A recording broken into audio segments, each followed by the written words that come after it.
হাই বন্ধুসকল, এতিয়া আমি আছোঁ জু ৰোডত আৰু আমি এতিয়া গৈ আছোঁ বন্ধু চাবলৈ চিনেমা। বন্ধুখন আজি ৰিলিজ হৈছে আৰু নয়নলিমৰ প্ৰমোশ্যন আপোনালোকে ইমান দিনৰ পৰা সকলোৱে চাবলৈ পাই আছে। তো গতিকেলৈ বহু আশাত আছিলোঁ আমি বন্ধুখন চাম বুলি। আৰু যিহেতু আমি 4 বন্ধু আছোঁ, বিশ্ব, নিৰুৎপল আৰু সীমান্ত। তো গতিকেলৈ ভাবিলোঁ আজি চিনেমাখন চাই দিওঁ। শ্ব' আছে 9:15 পৰা আৰু এতিয়া বাজিছে 8:30। তো গতিকেলৈ আপোনালোকক চিনেমাখন চাই কেনেকুৱা লাগিলে জনাম আৰু আপোনালোকে অসমীয়া চিনেমা চাবলৈ আহক। নিশ্চয় বন্ধু চিনেমাখন খুব ভাল হ'ব আৰু এটা আমি যিহেতু পৃথিৱীখন বন্ধুত্বৰ অবিহনে কিবা আছে, গতিকেলৈ আপোনালোকে চিনেমাখন চাওক আৰু বন্ধুত্বৰ যিটো অনুভূতি আপোনালোকে ফিল কৰক। গতিকেলৈ আপোনালোকে চাই থাকক ভিডিঅ'টো শেষলৈকে, মই জনাম চিনেমাখন কেনেকুৱা লাগে।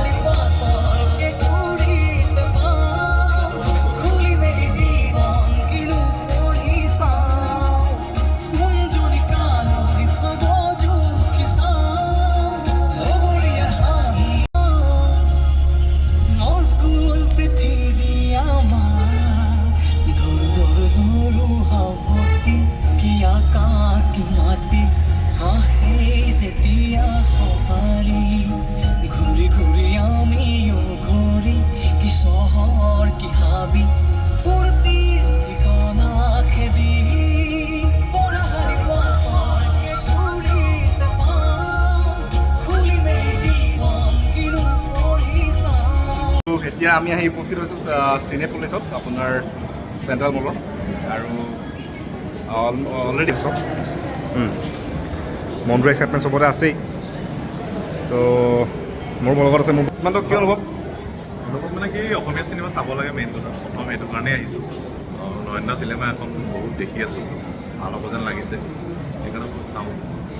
আৰু আমি সকলোৱে মিলি চিনেমাখন উপভোগ কৰিম। গতিকে আৰু এখন চিনেমা আহি আছে ৰঘুপতি, সেইখনো চাব লাগিব। অসমীয়া চিনেমা ট্ৰেণ্ড অলৰেডি আৰম্ভ হৈছে, বন্ধু ৰঘুপতি ৰাঘৱ ভাল হৈছে। গতিকে নয়নদিবাৰ কোঁৱৰৰ পিছত আমি এখন বন্ধু নামৰ চিনেমা চাব পাইছোঁ। চিনেমাখন লঞ্চ হ'ব লাগিছিলে, ৰিলিজ হ'ব লাগিছিলে 2 বছৰ আগতে, কিন্তু লকডাউনৰ কাৰণে হোৱা নাছিলে। গতিকেলৈ আমি এতিয়া চাম কেনেকুৱা লাগিছে জনাম। গতিকেলৈ আপোনালোকেও আমাৰ লগত কানেক্ট হৈ থাকক, চাই থাকক, জনাই থাকিম কেনেকুৱা লাগিছে। আৰু বন্ধু নিৰুৎপল আৰু বিশ্ব আছে। অসমীয়া চিনেমা সদায় জয় জয় মই হ'ব লাগে। নয়নদিনে যিখন চিনেমা বনাইছে বহুত ভাল হ'ব, আমি আশা ৰাখিছোঁ। আৰু অনাগত দিনত ৰবি শৰ্মা চিনেমা আহি আছে, সেইখনো ভাল হওক, আমি তাৰে কামনা কৰিছোঁ। অসমীয়া সদায় জিন্দাবাদ। Okay, thank you. হয়নে? এইটো সদায় সদায় নুশুনো, বেলেগ কিবা কোৱা না। বেলেগ অ'কে, আজি এটা য়ং ষ্টৰী আৰম্ভ কৰিম। কলেজত পঢ়া 3জন বন্ধুৰ ষ্টৰী। ষ্টৰী নহ'ব, ফিনিছ কৰিব লাগিব। বহুত দীঘল হ'ব নহয়, বাকীখিনি কালি।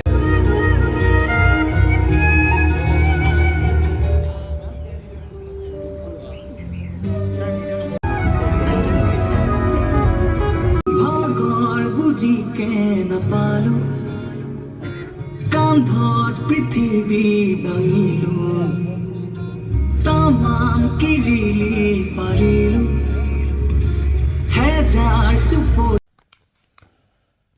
আৰু ফাইনেলি চিনেমাখন চালোঁ, আৰু কি ক'ম, চিনেমাখনৰ বিষয়ে ক'বলৈ একোৱেই নাই। একদম এখন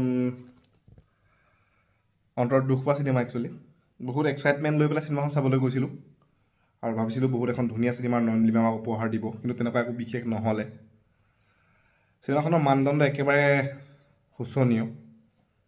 আৰু যদি আমি চাওঁ আগৰ মানে আজিৰ পৰা 20 বছৰ আগত বা 15 বছৰ আগত চিনেমাবিলাক চলিছিলে কিয় বুলি যদি আমি সোধোঁ, সেইটো সময়ত যিখিনি এক্টৰ এক্ট্ৰেছ আছিলে, তেওঁলোকৰ এক্টিঙৰ যিটো মানদণ্ড বহুত ওপৰত, এতিয়া এক্টিঙতকৈ বহুত ওপৰত। তেওঁলোকে বহুত ধুনীয়া এক্টিং কৰিছিলে, চিনেমাৰ এটা কাহিনী আছিলে আৰু চিনেমাবিলাক নেচাৰেলি হৈছিলে। কিন্তু আজিকালি এতিয়া মই ৰিচেণ্টলি যিখন আপোনাৰ চিনেমা চাই আহিলোঁ, বহুত মনত আশা লৈ গৈছিলোঁ। নয়নলিমৰ যিটো প্ৰমোশ্যন দেখিছিলোঁ, বা আজিৰ পৰা 3 বছৰৰ পৰা বা 2 বছৰ আগৰ পৰা আমাৰ যিটো এক্সাইটমেণ্ট আছিলে, সেই এক্সাইটমেণ্টটো যিখিনি আমি লৈ পেলাই চিনেমাখন চাবলৈ গৈছোঁ, তেনেকুৱা বিশেষ একো আমি তাত নেপালোঁৱে। চিনেমাখনত একো বিশেষ নাই, 3জন ল'ৰা থাকিব, 3জন ল'ৰাৰ আৰু 2জনমান মানে এটা কলেজৰ কাহিনী দেখুৱাইছে। একচুৱেলি 3জন ল'ৰাই মানে এখন কলেজত হোষ্টেলত উৎপাত কৰে। একো ছিৰিয়াছনেছ নাই, মই তেনেকৈ কলেজত পঢ়ি পাছ কৰা ল'ৰা দেখাই নাই। ইমান ছিৰিয়াছনেছ নথকাকৈ কোনেও পঢ়ি পাছ কৰিব নোৱাৰে। গতিকে ইমান এখন কাল্পনিক চিনেমা বনোৱাটো কোনো যুক্তিকৰ নহয়। আৰু বৰ্তমান অসমীয়া চিনেমাৰ মানে প্ৰচাৰ বা মানুহে চিনেমা চাবলৈ নোযোৱাৰ ৰিজন বহুত আছে এনেকুৱা ধৰণৰ চিনেমা বনালে অসমীয়া চিনেমা মানে চাবলৈ মানুহ নোযোৱাটো স্বাভাৱিক মই ৰিচেণ্টলি দুখন চিনেমা চালোঁ ব্লু ফিল্ম আৰু আপোনাৰ এইখন বন্ধু চিনেমাখনৰ গানকেইটাত বিৰাটেই ধুনীয়া লাগিছিলে আৰু আমিও মানে বন্ধু চিনেমাখনৰ প্ৰমোশ্যন আমি নিজে নিজে কৰিছিলোঁ আমাৰ ফেচবুক হওক হোৱাটছআপ হওক আমি নিজে নিজে প্ৰমোশ্যন কৰিছিলোঁ বা বহুত দিনৰ পৰা চাম বুলি চিনেমাখন ভাবি আছিলোঁ কিন্তু চিনেমাখন চাই একো নাপালোঁ তাত তো গতিকে এইবিলাক কথাই মনত আঘাত দিয়ে মানে ইন ফিউচাৰ ভাল চিনেমা এখন আহিলেও কোনো মানুহ এতিয়া যিমান মানুহে চিনেমাখন চাইছে কোনো মানুহ চিনেমাখন চাবলৈ যোৱাৰ আশা নাই কথাবোৰ ঠিক তেনেকুৱা এতিয়া আমি আগৰ পৰাই চিনেমা চাইছোঁ হিয়া দিয়া নিয়া জোন জ্বলে কপালত কইনা মোৰ ধুনীয়া তেনেকৈ আপোনাৰ এফালে চাবলৈ গ'লে আৰু চিনেমা ভাল ভাল চিনেমা আছে কাদম্বৰী এইবিলাক চিনেমাত যতীন বৰাৰ দুৰ্দান্ত অভিনয় তেওঁলোকৰ নিপন গোস্বামী ছাৰৰ দুৰ্দান্ত অভিনয় এইবিলাক অভিনয় অসমীয়া চিনেমাক বহুত ওপৰত লৈ গৈছিলে সেইটো সময়ত মানুহে চিনেমা চাইছিলেও কিন্তু এতিয়া যিবিলাক চিনেমা ধৰণৰ আহিবলৈ ধৰিলে ধৰি লওক এইবিলাক চিনেমাৰ কোনো মানে ৰিয়েলিটি নাই আৰু কাল্পনিক মানে ভয়ংকৰ কাল্পনিক এনেকুৱা কোনো ল'ৰা নাই যোনে অকণমান নপঢ়াকৈ পৰীক্ষাত পাছ কৰিছে নকল মাৰি পৰীক্ষাত পাছ কৰা মানুহৰ সংখ্যা খুব কম নায়েই তো গতিকে এই বস্তুবিলাক ইমান কাল্পনিক হোৱাটো আমি নিবিচাৰোঁ আৰু এনেকুৱা চিনেমা বনালে অসমীয়া চিনেমাৰ চাবলৈ মানুহ আগতে যদি আহিছিলে এতিয়া নাহে আৰু যদি মোক কয় যে এইখন চিনেমাত কিমান মাৰ্কছ দিব মোক যদি কয় যে এখন চিনেমাত 100 আছে মই 120 দিম তাত কাৰণ মই অকণমান নলিমৰ কষ্ট দেখিছোঁ তেওঁ শদিয়াৰ পৰা ধুবুৰীলৈকে চিনেমাখনৰ প্ৰমোশ্যন কৰিছে আৰু যিটো হাৰত প্ৰমোশ্যন কৰিছিলে সেই প্ৰমোশ্যনটো তেওঁ সাৰ্থক নহয় এইটো চিধা কথা গতিকেলৈ